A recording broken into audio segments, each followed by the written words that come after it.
नमस्कार दोस्तों, मैं सुरेंद्र सोनवाल आप सभी का चैनल पर स्वागत करता हूं। तो दोस्तों आज अपन देख रहे हैं वार्षिक परीक्षा सत्र 2023 का पेपर है हिंदी अनिवार्य का। और ये 11वीं क्लास का पेपर था। 3.25 घंटे का टाइमिंग मिला था और 100 नंबर का पेपर हुआ था। तो दोस्तों अभी अपन चलते हैं क्वेश्चंस के ऊपर। तो सबसे पहले चलते हैं फर्स्ट क्वेश्चन में। तो दोस्तों मैं पूरी आंसर की इस वीडियो में बताने वाला हूं। तो अगर जिनका पेपर हो गया उनके लिए आंसर की, जिनका नहीं हुआ उनके लिए सेम पैटर्न पर ऐसे पेपर आने वाला है। तो सभी वीडियो को देखें। तो चलते हैं फर्स्ट क्वेश्चन पे। तो फर्स्ट क्वेश्चन में दे रखा है कि निम्न अपठित गद्यांश को ध्यानपूर्वक पढ़कर नीचे दिए गए वस्तुनिष्ठ प्रश्नों के उत्तर अपनी उत्तर पुस्तिका में लिखें। तो दोस्तों इसको ध्यान से आप लोग पढ़ेंगे, अच्छे से समझेंगे इसका मतलब क्या है। फिर उसके बाद में आप लोग इसके जितने भी क्वेश्चन हैं उनके आंसर देने वाले हैं। तो दोस्तों मैं बता देता हूँ कि मैंने इसको देख लिया है, तो मैं आपको सब आंसर बता देता हूँ। तो इसके फर्स्ट क्वेश्चन पे चले तो बोला जा रहा है समाज का निर्माण किस लिए हुआ। तो आंसर आ जाएगा व्यक्ति के अधिकार की रक्षा के लिए। दूसरे में है व्यक्ति को किस रूप में स्वतंत्र नहीं किया जा सकता। तो इसमें दूसरे में आ जाएगा दूसरों को कष्ट पहुँचाने में। फिर बोला जा रहा है समाज की व्यवस्था और उसके सामूहिक विकास में बाधा पहुंचने लगी है जब मानव। तो इसमें थर्ड में आएगा ये अपने नुकसान फायदे के कारण सार्वजनिक योग्यता को भूलने लगता है। फिर इसमें है व्यक्ति तथा समाज का संबंध सापेक्ष है, कथन में सापेक्ष शब्द है। तो चौथे का आंसर होगा आपका ब। फिर पांचवें में चलते हैं। तो पांचवें में क्या दे रखा है दोस्तों। तो बोला जा रहा है आपको उपरोक्त गद्यांश का उचित शीर्षक बताइए। तो यह है समाज का अस्तित्व। इस तरह से अपने पास हो जाएगा। छठा क्वेश्चन आता है। तो इसमें बोला जा रहा है अपन को कि अनुपयोगिता शब्द का विलोम गद्यांश में है। तो इसका आंसर होगा आपका उपयोगी। इस तरह से दोस्तों फर्स्ट क्वेश्चन हो जाता है। अब चलते हैं अपन लोग सेकंड क्वेश्चन में। तो सेकंड में क्या तरीका देख सकते हैं कि निम्नलिखित अपठित पद्यांश को ध्यानपूर्वक पढ़कर नीचे दिए गए प्रश्नों के उत्तर अपनी उत्तर पुस्तिका में लिखें। तो सबसे पहले चल रहे हैं दोस्तों अपन लोग इसको पढ़ने के लिए। तो इसको आप लोग पढ़ सकते हो, आराम से समझ सकते हो। मैंने पूरा पढ़ लिया है तो मैं आंसर बता देता हूँ, आप आराम से वीडियो को रोक के पढ़ सकते हैं। तो चलो फर्स्ट क्वेश्चन पे चलते हैं। तो फर्स्ट क्वेश्चन में क्या दे रखा है देख सकते हैं। उपयुक्त काव्यांश में किसका महत्व बताया गया है। तो इस काव्यांश में धरती माता का महत्व बताया गया है। फिर इसमें दूसरा क्वेश्चन है धरती कितना देती है, कवि ने ऐसा क्यों कहा। तो इसका आंसर लिखेंगे कवि ने इसलिए कहा कि क्योंकि पहले उसने गलत बीज बोए थे तथा बाद में जब सेब के सही बीज बोए गए तो उसमें से सेब के छोटे छोटे पौधे निकले, तो इसलिए उसने कहा था। तो फिर आगे बोला जा रहा है रतन प्रसविनी किसको कहा गया और क्यों। इसमें अपन से बोला जा रहा है। तो थर्ड का आंसर आ जाएगा धरती माता को, अर्थात सभी के साथ समानता का व्यवहार करना चाहिए। ये आपका आंसर हो जाएगा। फिर उसके बाद में है इसके बाद में धरती में किस प्रकार के बीज बोने चाहिए। तो धरती में बीज बोने चाहिए सच्ची ममता, ज्ञान की क्षमता, मानव के बीज बोने चाहिए, है ना। तो ये आंसर आपके हो जाएंगे। फिर पांचवें में दे रखा है हम जैसा बोएंगे वैसा ही पाएंगे, मुहावरे का क्या अर्थ है। तो इसका आंसर हो जाएगा आप जो भी करते रहेंगे उसका परिणाम आपको मिलेगा, वैसा ही मिलेगा। दोस्तों लास्ट में है उपयुक्त पद्यांश का उचित शीर्षक बताइए। तो इसका होगा धरती माता का महत्व। ये अपने आंसर हो जाएंगे। दोस्तों ये मैं जो आंसर बता रहा हूँ आपको इसको पढ़ोगे आराम से तो आपको सारी चीज़ें समझ में आती हैं कि पहले इसको पढ़ना ही पड़ेगा आपको। और अगर आपके एग्जाम हुई है तो आपको तो पता होगा क्या है नहीं, ये उन बच्चों को पढ़ना है तो पढ़ लेना है आपको। फिर उसके बाद हम चलते हैं थर्ड क्वेश्चन के ऊपर। तो थर्ड क्वेश्चन में क्या दे रखा है ये भी आप लोग ध्यान से देख लें। तो दोस्तों यहाँ से मैं बता देता हूँ रिक्त स्थान बोला जा रहा है। तो यहाँ रिक्त स्थान भरना है। तो सबसे पहले बोला जा रहा है हवा धीरे धीरे बह रही है। इस कथन में धीरे धीरे में क्रिया विशेषण है। तो कैसा है इसके अंदर रीतिवाचक क्रिया विशेषण है। क्या है रीतिवाचक क्रिया विशेषण है। फिर बोला जा रहा है अक्षी शब्द का तद्भव रूप है। तो ये क्या है किसका अक्षी किसका है आँख का, किसका है आँख का है। तो अब चलेंगे आगे। तो इसमें बोला जा रहा है जिसमें जानने की इच्छा हो, वाक्यांश के लिए एक ही शब्द, एक ही शब्द फिर जिज्ञासु है। एक ही शब्द क्या है? जिज्ञासु है, आपका आंसर हो जाएगा। फिर अपन चल रहे हैं आगे चौथे क्वेश्चन में। बोला जा रहा पत्नी शब्द के दो समानार्थी शब्द बताइए। तो इसको लिख सकते हैं गृहलक्ष्मी, अर्धांगिनी। एक अर्धांगिनी लिख सकते हैं, एक को गृहलक्ष्मी। आगे है वाक्य के प्रमुख अंग होते हैं। तो वाक्य के प्रमुख दो अंग होते हैं। कितने होते हैं? दो। एक का नाम होता है उद्देश्य। क्या नाम होता है? उद्देश्य। और एक का नाम होता है विधेय। क्या होता है? विधेय। ठीक है, इस तरह से हो जाएगा। फिर इसके छठे क्वेश्चन में चलते हैं। तो इसमें तरह का हमारी भलाई इसी में है कि हम किसी की बुराई ना करें। वाक्य है, ये कैसा वाक्य है? मिश्र वाक्य। कैसा? मिश्र वाक्य। सात अंदर का संस्कृत भाषा के वे शब्द जो बिना किसी परिवर्तन के हिंदी भाषा में प्रयुक्त होते हैं कहलाते हैं। तो उनको कहते हैं तत्सम शब्द, तत्सम शब्द।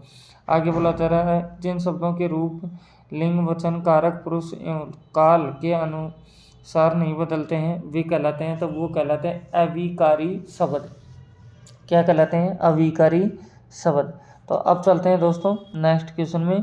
अपन लोग यदि दोस्तों चैनल को फर्स्ट टाइम में विजिट कर रहे हैं तो चैनल को सब्सक्राइब करें, बेल आइकन प्रेस करें, अपने दोस्तों के पास शेयर करें जितना हो सके और वीडियो को लाइक करें दोस्तों। तो चलो अब चलते हैं चौथे क्वेश्चन में। तो अभी वीडियो में बने रहे, मैं पूरी आंसर की आपको बताने वाला हूँ। बहुत हेल्पफुल हो गया, जिनका हो गया है पेपर उनके लिए भी, नहीं हुआ है उनका लिए भी। ये क्वेश्चन जैसे अभी मैंने पढ़ा था, ये काफ़ी बार आ चुका है अभी पेपरों में, क्योंकि कुछ बच्चों का पेपर हो रहा है, कुछ का 5 तारीख से स्टार्ट है। तो वो काफ़ी बच्चों के आगे आने वाली परीक्षाओं में भी काफ़ी बच्चों के ये ऐसे क्वेश्चन आएंगे। तो चौथे क्वेश्चन में है बहुचयनात्मक प्रश्न। तो पहले में दे रखा है लता से पहले प्रसिद्ध गायकी थी। तो इसका आंसर क्या हो जाएगा दोस्तों? तो इसका आंसर आ जाएगा ये नूरजहाँ। फिर आ जाएगा चेलमांजी का शाब्दिक अर्थ है। चेलमांजी का शाब्दिक अर्थ है, तो इसका अर्थ है चेजारो।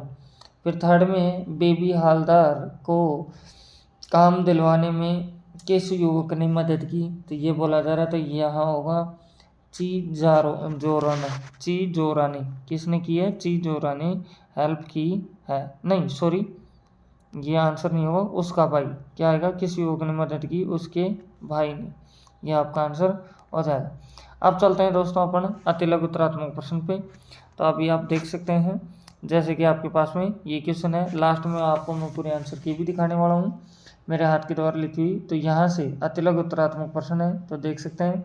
बोला जा रहा है वंशीधर के पिता किस प्रकार की नौकरी अपने पुत्र के लिए चाहते थे? तो इसमें लिख सकते हैं आप जहाँ पर ऊपरी कमाई का जुगाड़ हो, यानी वह रिश्वत ले सके, ऐसी नौकरी अपने पुत्र के लिए चाहते थे। फिर दूसरे में है प्रजा के प्रति वायसराय लॉर्ड कर्जन का क्या रवैया था? तो इसमें आप लिख सकते हैं वे आर्थिक नीतियों के माध्यम से व्यापारिक लाभ बढ़ाने और भारतीय उद्योगों को प्रभावित करते थे। ये उनका रवैया था। थर्ड में दे रखा है मोहन के विषय में मास्टर त्रिलोक सिंह को क्या आशा थी? तो थर्ड का आंसर हो जाएगा मोहन एक दिन बहुत बड़ा आदमी बनेगा और उनके स्कूल का नाम रोशन करेगा। फिर ऐसे फोर्थ क्वेश्चन है जिसमें दे रखा है रजनी सबसे बड़ा गुनहगार किससे मानती है?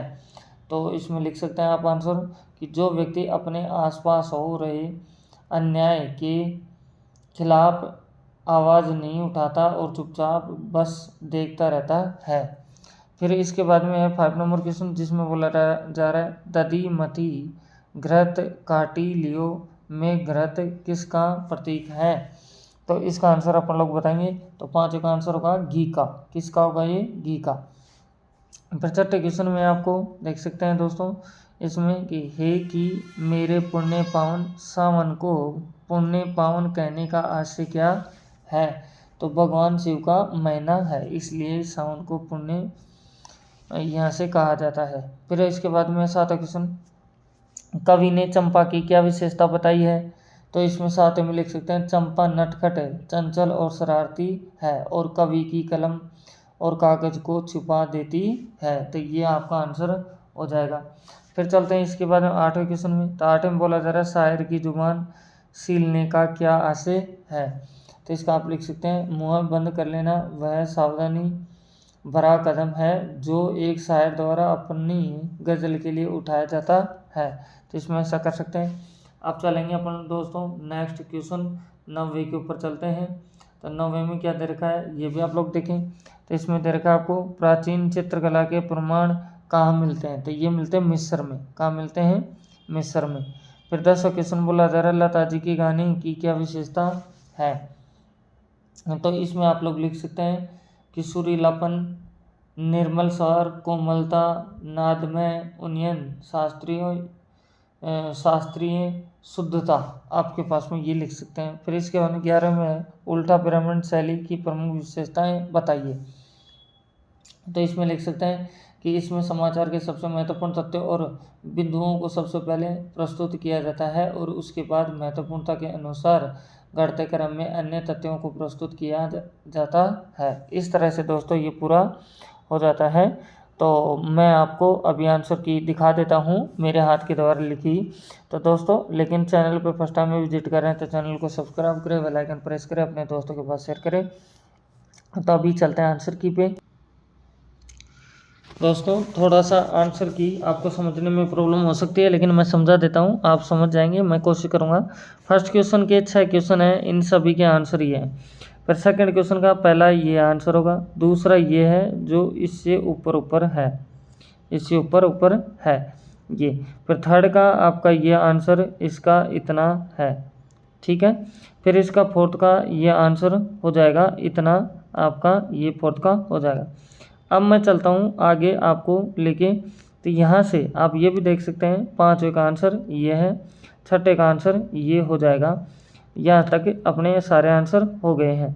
अब चलते हैं अपन लोग दोस्तों नेक्स्ट क्वेश्चन के ऊपर जिसमें आपको पता चल जाए। तो यहाँ से आप लोग देखेंगे ये आपका थर्ड क्वेश्चन आ जाता है दोस्तों। थर्ड में आप लोग देख सकते हैं कि यहाँ से आपके पास में फर्स्ट क्वेश्चन हो जाएगा रीति रिवाज क्रिया विशेषण, दूसरे में आंख, तीसरे में जिज्ञासु, चौथे में ये आ जाएगा, 5वें में ये आ जाएगा, 6ठे में ये आ जाएगा, 7वें में ये आ जाएगा।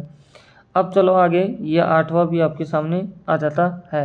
तो अब चलते हैं दोस्तों आगे। ये मेरे हाथ के द्वारा नहीं बनाई हुई है, किसी दूसरे सर से बनवाई थी, तो उनकी थोड़ी सी हैंड राइटिंग ऐसी ही है, तो इसमें कोई दिक्कत नहीं होनी चाहिए, मैं आपको समझाता हुआ चल रहा हूँ। तो आप देख सकते हैं उसके अपने पास चौथा क्वेश्चन आता है, तो जिसमें आपके पास में ये 3 क्वेश्चन थे जिनमें ये ऑप्शन आ चुके हैं। फिर उसके बाद में आते हैं अपन लोग इसके 5वें क्वेश्चन में। तो ये आपके फर्स्ट क्वेश्चन है, ये सेकंड है, थर्ड है, फिर ये फोर्थ आ जाता है अपने पास में। तो ये फोर्थ देख सकते हैं, फिर 5 देख सकते हैं, 6 आ गया है, 7 आ गया है, 8 आ गया है। फिर उसके बाद में चल रहे हैं अपन लोग नेक्स्ट क्वेश्चन के ऊपर।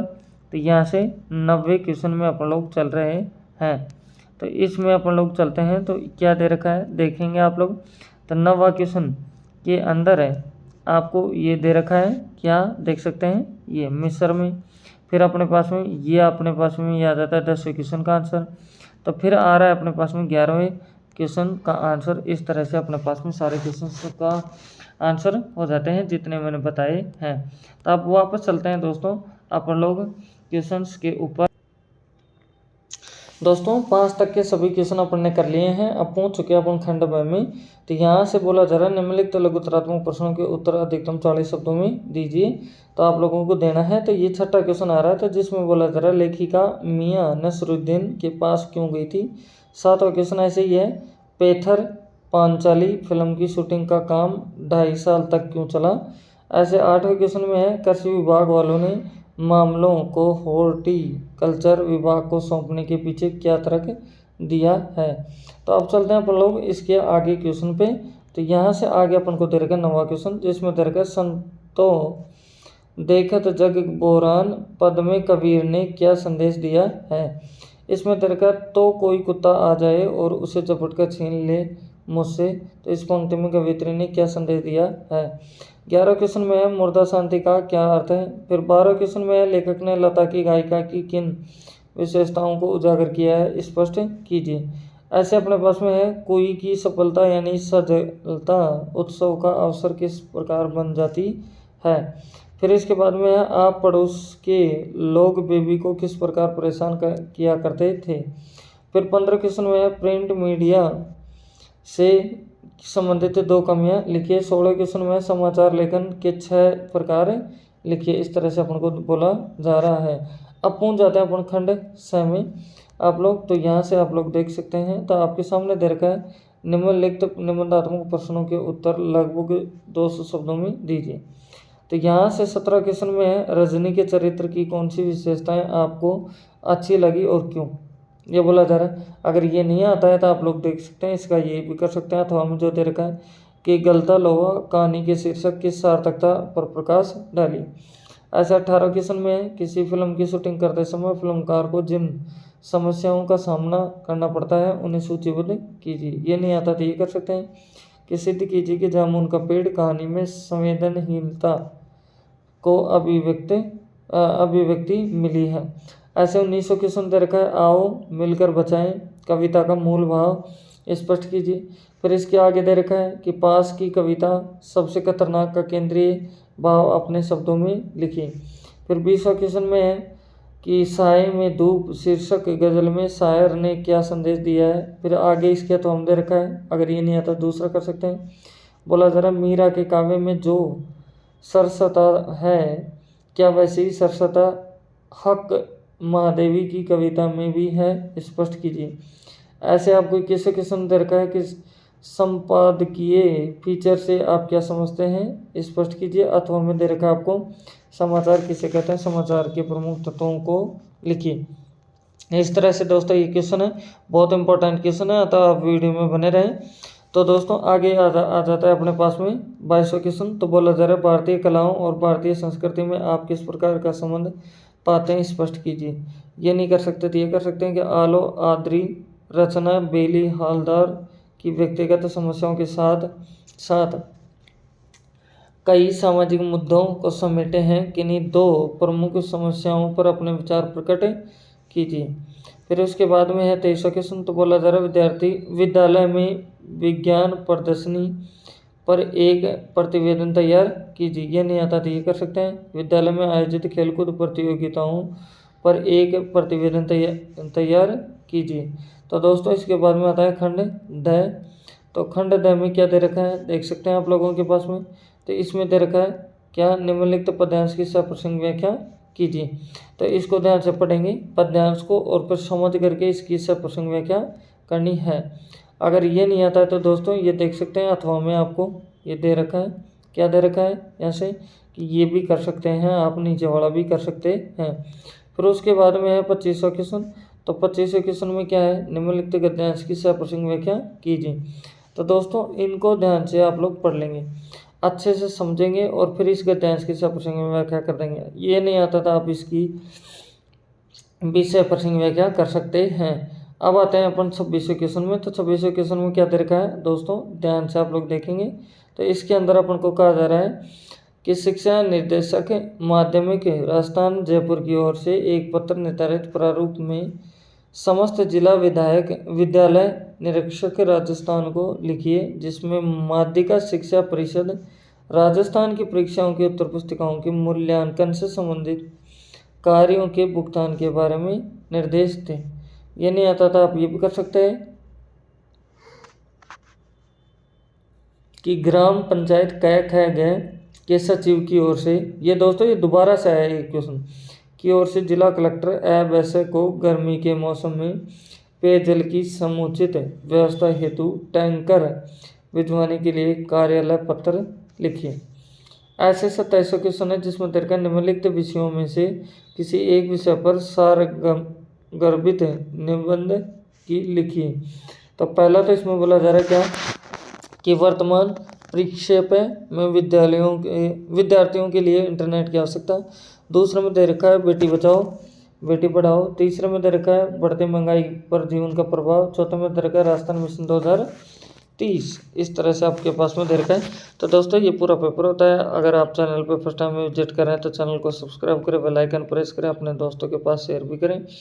तो thank you, best of luck. मैंने बाकी पेपर भी अपलोड कर दिए हैं, अगर आपने नहीं देखा तो उनको भी जाके आप देख सकते हैं। तो thank you, best of luck.